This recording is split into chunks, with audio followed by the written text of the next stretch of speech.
moving on to the next packet on forces. Okay, Aristotle was the first one to kind of explain motion. Okay, and so he had these things called natural motions and violent motions. And so basically, he just claimed that any solid object is going to move towards Earth because it's seeking to get closer to its natural resting place. Okay, but for the most part, his descriptions of these natural motions and the violent motions, they don't really explain many things.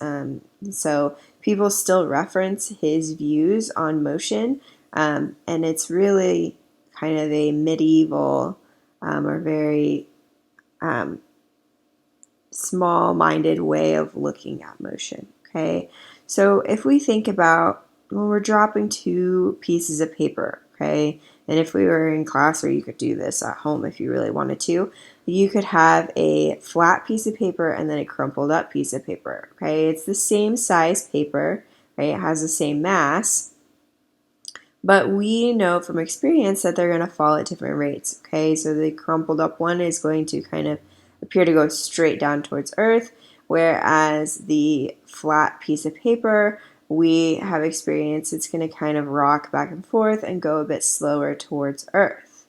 Okay, but what happens when you drop two objects of roughly the same shape but very different masses? If I was in class, I would kind of demonstrate this, but we should see that even with the different masses, they both hit the ground at the same time. So one of the problems with Aristotle was that he stated that heavier objects are going to seek Earth's center more, okay, and that's not true. And we have actually been able to test this by dropping items from the same height in a vacuum. So just a container that's had all the air taken out of it so that there can't be any air resistance. Okay, so this is what leads to Galileo. So if air resistance is negligible, then any two objects that are dropped together will fall together regardless of their masses, shapes, or material. Okay, and this is just because gravity acts upon all objects in the same way. Okay, the only reason that the flat paper drops differently than the crumpled up paper is because of the air resistance. Gravity is still working on them in the same way. It's just that this has a greater friction, the fluid friction, um, which is air resistance, compared to the crumpled up piece of paper. Okay, so this means that any of the objects here are going to fall at the same rate, okay, because gravity is acting upon all of them in this same way. Okay, and so the experiments that were done in space, we've seen that they fall at the same rate. And you can go and look at some of the video footage of the experiments that were done when dropping different objects, such as a hammer and a feather, how they hit the moon's surface at the same time. So Galileo made many other contributions to the study of forces, including the effects of friction and being one of the first scientists to use the scientific method. And so his research kind of went on to help build up Newton's three laws of physics. Okay, so the first thing we're going to talk about is inertia. So inertia is just an object's tendency to keep moving or remain at rest. So it's basically its resistance to its change in motion.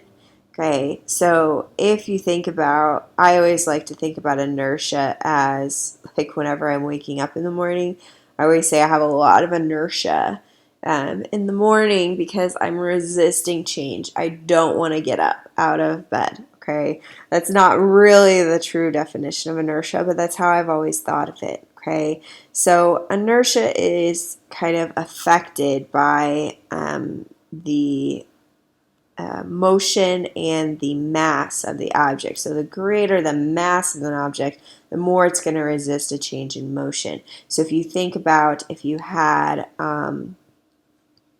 a large boulder compared to just, a small pebble, okay, you're going to be able to move, which is changing the motion of the object.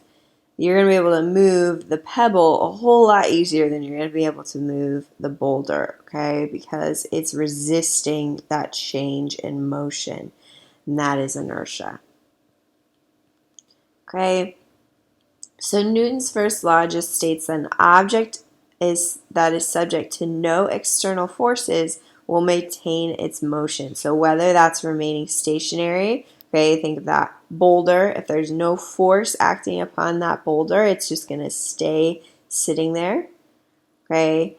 Or if we're thinking about like out in space, if you have an object that's moving in a certain direction, and it's going at a certain speed, it's not going to speed up or change direction unless there's an external force that acts upon that object. Okay, so consider an object in space. If an object was stationary to begin with, then it will remain stationary. Okay, that resistance to change until an external force acts upon it. And then similarly, if it's continuing at a constant velocity, it must have an external force to change the direction. So here's kind of just a drawing to help kind of remember Newton's first law. So if we just have a sitting object, it's going to have a velocity of 0 meters per second. It's going to stay that way until there's some force acting upon it. For the moving object, the constant velocity is not changing. There's no acceleration because there's no external force changing it.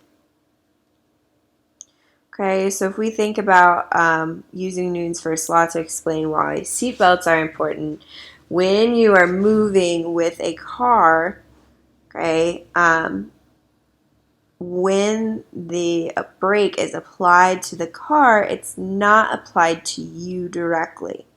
Okay, so generally we feel the effects of this whenever the car is going very quickly and has to stop very quickly. Okay, so when the brakes are applied quickly, the car's momentum or car's motion forward stops. Okay, you are continuing on that same path though. Okay, so you keep moving unless there's some kind of force to stop you, aka a harness or a seatbelt. Okay, so here the force stops a car, so this is an example with a crash, so it crashes into something.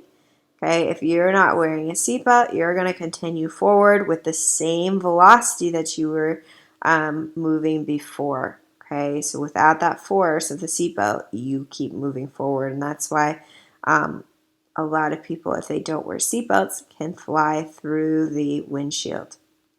Make sure before you go and do the practice problems that you read through any of the things that I kind of glossed over. I kind of just wanted to hit the main key points.